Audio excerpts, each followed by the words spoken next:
संजय जी, आपके लिए सबसे बड़ी चिंता की बात होनी चाहिए, क्योंकि रुझानों में टीएमसी से बीजेपी न सिर्फ आगे है, बल्कि पिछली बार की 77 सीटों से कहीं आगे 85 सीटों पर वो आगे पहुंच गए हैं। और वहीं भवानीपुर में ममता को चैलेंज करना और शुरू में ही शुभेंदु का लीड लेना, क्या आपके लिए चिंता की बात नहीं है? संजय जी, 2021 में भी हम लोग जब चुनाव कॉन्टेस्ट कर रहा था ना, तो हम लोग पोस्टल बैलेट में काफी पीछे चल गया था। आपको मैं बता रहा हूँ, पोस्टल बैलेट जो सरकारी कर्मचारी और उसको साथ में मैं आपको बता रहा हूँ। और भवानीपुर वाला मैटर जो आप बता रहे हैं ना, भवानीपुर से दीदी 35,000 से ज्यादा वोट से जीतेंगे। आप थोड़ा धीरज रखिए, 1 बजे तक सब क्लियर हो जाएंगे। और 226 का नीचे टीएमसी नहीं मिलेगा, 255 को ऊपर भी नहीं जाएंगे। एक तरफा हारोगे भवानीपुर से हारोगे। 35,000। अच्छा ठीक है, आप दोनों लड़ते रहिए। उस बीच हाफ सेंचुरी बना ली है रुझानों में असम के हेमंत बिस्वा शर्मा ने, जहां पर भारतीय जनता पार्टी पूरी उम्मीद लगाए बैठे कि वो सत्ता में वापसी करेंगे। पिछली बार बीजेपी की अपने दम पर 60 सीटें आई थी और जब वो गठबंधन के साथ थे तो 80 के पार थे, लेकिन इस बार उनकी उम्मीदें हैं कि वो सेंचुरी का आंकड़ा छुएंगे। वहीं दूसरी तरफ अर्जुन सिंह, जो कि बीजेपी के उम्मीदवार हैं इस वक्त पश्चिम बंगाल से, आइए वो क्या कह रहे हैं सुनाते हैं। अर्जुन सिंह तो चले गए, लेकिन फिलहाल पश्चिम बंगाल के भीतर 161 सीटों का रुझान हमारे पास आ चुका है। 88 सीटों पर भारतीय जनता पार्टी आगे, 72 सीटों पर तृणमूल कांग्रेस आगे चल रही है, जबकि असम में हम साफ देख सकते हैं कि 61 सीटों में से 50 सीटों पर भारतीय जनता पार्टी आगे, यानी हाफ सेंचुरी। 60 सीटें पिछली बार बीजेपी को मिली थी, उसमें से 50 सीटों पर फिलहाल बीजेपी आगे चल रही है। लेकिन देखते देखते इधर विजय जो है वो तमिलनाडु में लग रहा है कि ठीक सीटें ला सकते हैं। पहली बार चुनावी मैदान में है, 15 सीटों पर रुझानों के मुताबिक आगे हैं। वहीं 46 सीटों पर स्टालिन डीएमके के साथ आगे है, लेकिन खुद अपनी सीट पर वो पीछे चल रहे हैं। और ये सबसे बड़ी लड़ाई है। 90 का आंकड़ा छूती हुई भारतीय जनता पार्टी शुरुआती रुझानों के मुताबिक दिख रही है पश्चिम बंगाल में, जहां पर 91 सीटें उनकी झोली में जाते हुए रुझानों में दिख रहे हैं। वहीं 73 सीटें जाती हुई टीएमसी की तरफ दिखाई दे रही है। कुल 167 सीटों का रुझान, जिसमें अब 92 हो गया है बीजेपी का नंबर। लेकिन फिर वही बात आ जाती है मिस्टर भंडारी की, अभी पोस्टल बैलेट है। और आपने खुद भी बताया कैसे डीए को लेकर जो है एक सरकारी कर्मचारियों में एक नाराजगी थी, और शायद वही रिफ्लेक्ट कर रहा है। 93 पर पहुंच गया रुझान में, 94।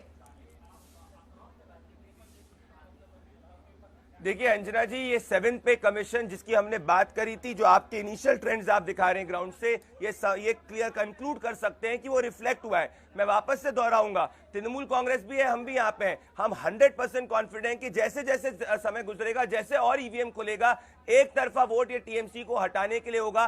पिछली बार में अगर आप एनालाइज करेंगे, इनिशियली में पोस्टल बैलेट में इतनी बड़ी लीड भारतीय जनता पार्टी को नहीं मिली थी। ये स्पष्ट संदेश देता है कि इवन जो राज्य सरकार के 15 साल तक के एम्प्लॉइज रहे, वो भी टीएमसी को हटाना चाहते हैं। वहीं असम के अंदर जो जिन्होंने सरकार के अंदर काम किया है, वो भाजपा को वापस से लाना चाहते हैं। ये दोनों ट्रेंड एक तरफ एंटी इनकम्बेंसी और प्रो इनकम्बेंसी दिखा रहे हैं। तो चलिए देखते हैं। लेकिन वहीं दूसरी तरफ आपकी नजर इस वक्त तमिलनाडु पर भी होनी चाहिए। 91 पर अगर फिलहाल बीजेपी बंगाल में दिख रही है, तो यहाँ 60-61 का आंकड़ा, हाफ सेंचुरी पार कर चुके हैं स्टालिन। हालांकि वो अपनी ही सीट कोलाथूर से पीछे चल रहे हैं।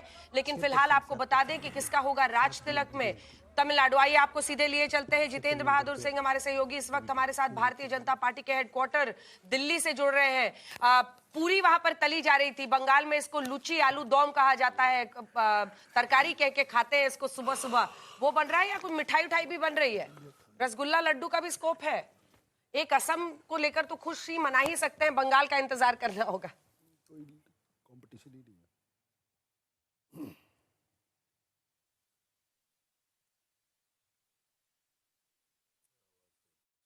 से ही जो है वो तली जा रही है। आप माइक ऑन नहीं कर रखा आपने अपना?